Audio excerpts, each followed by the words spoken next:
የሺዎች ፍጥጫ፣ የጥቂቶች አሸናፊነት፣ የገንዘብ ሳይሆን የአገር ከፍታ፣ ከከፍታም በላይ ከፍታ። ይህ ውድድር ይካሄዳል። በዚህ ውድድር ላይ ኢትዮጵያውያን አትሌቶች ለአሸናፊነት ታጭተዋል። ዓለም አቀፍ ውድድር ነው። አትሌቲክስ ፌዴሬሽን ከሚያዘጋጀው የጎዳና ላይ የሩጫ ውድድሮች ምርጡ ነው። በዚህ ውድድር ላይ ኢትዮጵያውያን አትሌቶች እነማን እንደተመረጡ ይፋ ተደርጓል። ለአሸናፊዎቹ የሚሰጠው ገንዘብ ዳጎስ ያለ ነው። ስለሱም ዝርዝር መረጃውን ይዘንላችሁ መጥተናል። ከቀናት በኋላ በሚዘጋጀው በዚህ ውድድር ላይ የትኛው ውድድር በየትኛው ሰዓት ይተላለፋል? ጥያቄያችሁ ከሆነ ለዚህም ምላሽ አለን። ኮፐንሃገን ዳግም ለኢትዮጵያውያን የድል በር የድል ማማ ሆና መጥታለች። በቅድሚያ ለአትሌቶቻችን እንኳን ደስ ያላችሁ፣ እንኳን ደስ አለን እንላለን። መመረጥ ክብር ነውና መረጃውን ይዘናል። የኢትዮጵያ አትሌቲክስ ፌዴሬሽን ለኮፐንሃገን 2026 የዓለም አትሌቲክስ የጎዳና ላይ ሩጫ የመረጣቸውን አትሌቶች ይፋ አድርገዋል። በዚህኛው ውድድር በተለያዩ የርቀቶች ማለትም በማራቶን፣ በ5000 በሌሎች ውድድሮችም የሚወዳደሩ አትሌቶችን እወቁልኝ ብሏል። መሰለች አለማየሁ በዚህ ውድድር ላይ በማራቶን ትካፈላለች። በግማሽ ማራቶን በሴቶቹ ተመርጣለች። ዝማም ባራኪ ሌላኛዋ አትሌት ሆና መታለች። በነገራችን ላይ እጅጋየሁ ታዬ፣ ጽጌ ገብረሰላማ ከተካተቱ አትሌቶች መካከል ይጠቀሳሉ። ፋንታዬ በላይነህ፣ ፍታው ዘርአይና ቡዜ ድሪባ በዚህ ውድድር ላይ ተጠባባቂ ሆነው በሴቶች የግማሽ ማራቶን ላይ ይካፈላሉ።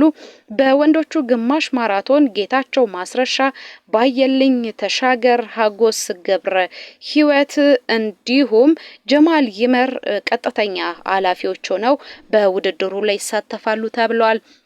ታደሰ ወርቁ፣ ሀጎስ ኢዮብ፣ በረከት ነጋ ደግሞ በተጠባባቂነት በዚህ ውድድር ላይ እንደሚሳተፉ የወጣው መረጃ ያሳያል። በነገራችን ላይ በዚህ ውድድር ላይ የሚሳተፉ አትሌቶች በቀጥታ ወደ ውድድራቸው ከሜዳቸው በፊት ማጣሪያዎች ተደርገውላቸው ነበረ።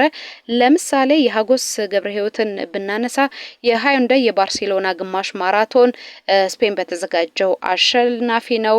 የጀማልን ስናነሳ የራስ አልካማህ የዱባዩን ውድድር አሸናፊ ነበረ። ሌላኛው አትሌት ታደሰ ወርቁ የጀነራል ፕራግ ግማሽ ማራቶን አሸናፊ ነው። ቼክ በተዘጋጀው ውድድር ላይ ማለት ነው። በጀርመን በተዘጋጁ ውድድሮች ላይም አሸናፊ የነበሩ አትሌቶች አሉ።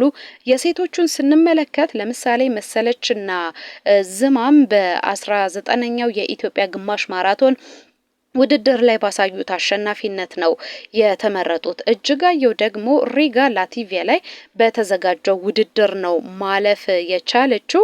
ይሄ ውድድር እጅግ ፍትጊያ የበዛበት ብዙ ጉዳዮችን የምንመለከት ይሆናል ተብሎ ተዘርዝሯል።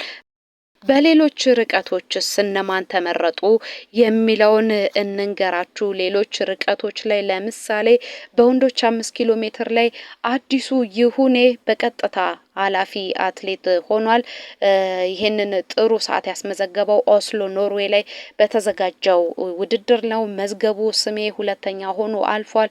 ቢኒያም መሀሪ ደግሞ ተጠባባቂ ነው 5000 ላይ። በሴቶች 5 ኪሎ ሜትር ውድድር ላይ አለሽልኝ ባወቀ ሮም ላይ ባስመዘገበችው ሰዓት ተመርጣለች። ፍሬዌኒ ኃይሉ ሌላኛዋ ደግሞ በዛው በሮም በተዘጋጀው ውድድር ላይ ተመርጣለች። ሰናይት ጌታቸው ተጠባባቂ ሆናለች። በወንዶች የ1 ማይል ውድድር ሙህዲን ወርቁ፣ መለሰ ንብረት፣ ደስታው ታዴ ተመርጠዋል። ሙህዲን በክሮሺያ ነው ጥሩ ሰዓት ያስመዘገበው።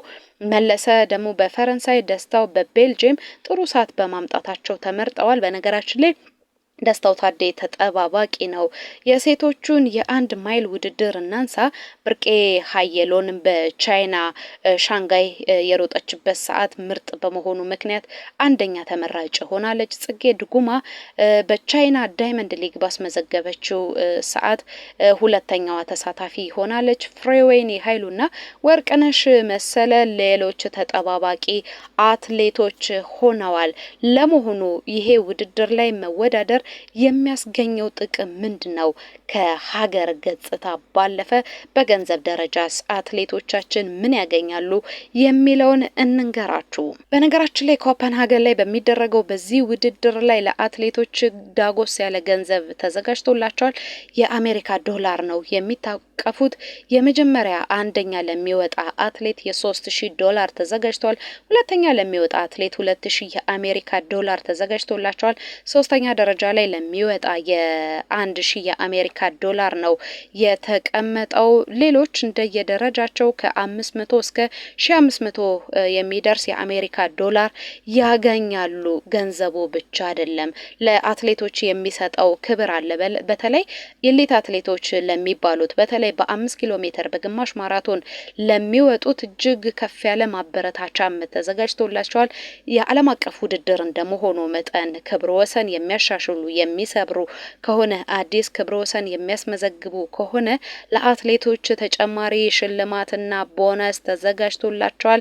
የጅምላና የእድሜ ምድብ ተሳታፊዎች ላይ ቀዳሚ የሚሆኑ አትሌቶች ይሄ እንደ ዌቪንግ ወይንም አንዴ በህዝብ ደረጃ ለሚሮጡትም ጭምር ከትልልቆቹ አትሌቶች ያልተናነሰ ተሳትፎ እና ሽልማት ይኖራቸዋል። በነገራችን ላይ ከ65,000 በላይ የሚሆኑ የሀገር አቋራጭ ተወዳዳሪዎች ናቸው በዚህ ውድድር ላይ የሚሳተፉት። ከኬንያ፣ ከኡጋንዳ፣ ከሌሎች የምስራቅ አፍሪካ ሀገራት ጨምሮ በዚህ ውድድር ላይ ለመሳተፍ ወደ ኮፐንሃገን ያመራሉ።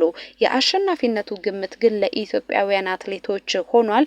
በነገራችን ላይ ከዚህ በፊት ኢትዮጵያ በውድድሩ ላይ 15 የወርቅ፣ 24 የብር፣ 20 የነሐስ ሜዳሊያዎችን በአጠቃላይ 59 ሜዳሊያዎችን አስመዝግባ የዓለም ሁለተኛዋ ሀገር ሆና ተቀምጣለች።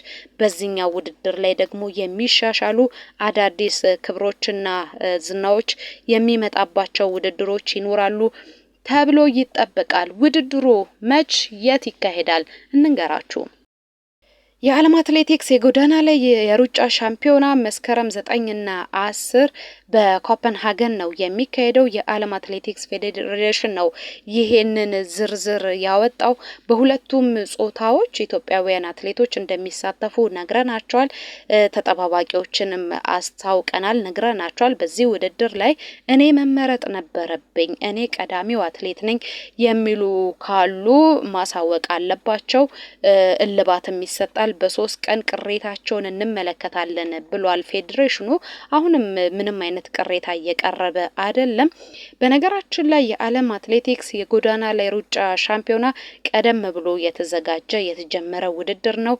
የግማሽ ማራቶን ሻምፒዮና በመባል ይታወቅ ነበረ። በታሪክ በ1992 እንደተመሰረተ ይታወቃል። እስከ 2026 ድረስ 20 ኪሎ ሜትር ሩጫ ለአጭር ጊዜ ተቀይሮ ነበረ። በርካታ የስምና የቅርጽ ለውጦችን አድርጎ እዚህ ደረጃ ላይ ደርሷል። ወደ ግማሽ ማራቶን ርቀት ከተመለሰ በኋላ በዓለማችን ላይ ከሚገኙ ተወዳጆች ውድድሮች ተርታ እየተሰለፈ ነው የሚገኘው። ውድድሩ በየ2 ዓመቱ ይካሄዳል። ሀገራትም አትሌቶቻቸውን እዚህ ውድድር ላይ በማምጣት ያሳትፋሉ። ጀግና አትሌቶች መፍለቂያቸው የሆነ ውድድር ነው። አቅማቸውን አሳይተው በሌሎች ዓለም አቀፍ ውድድሮች ላይ ስማቸውን መትከል የሚችሉ አትሌቶች ከዚህኛው ውድድር እየወጡ ነው የሚገኙት። ነግረናቸዋል። ኢትዮጵያ በታሪኳ ትልልቅ የሚባሉ አትሌቶችን ያገኘችው በዚህ ውድድር ላይ ነው። በግማሽ ማራቶን፣ በ5 ኪሎ ኪሎ ሜትር ሩጫ በ1 ማይል ሩጫ በሚደረገው ውድድር ላይ በጣም አስገራሚ አትሌቶችን አግኝተናል። እነ ቀነኒሳ በቀለ፣ እነ ጥሩነሽ ዲባባ በዚህ ውድድር ላይ ተፈትነው አሸንፈው ወጥተዋል። አሁንም ጀግኖች እንላቸዋለን። ድል ለአትሌቶቻችን፣ ድል ለሀገራችን። እስቲ ሀሳባችሁን ድል ለሀገራችን እያላችሁ ጻፉ። ድል ለኢትዮጵያ።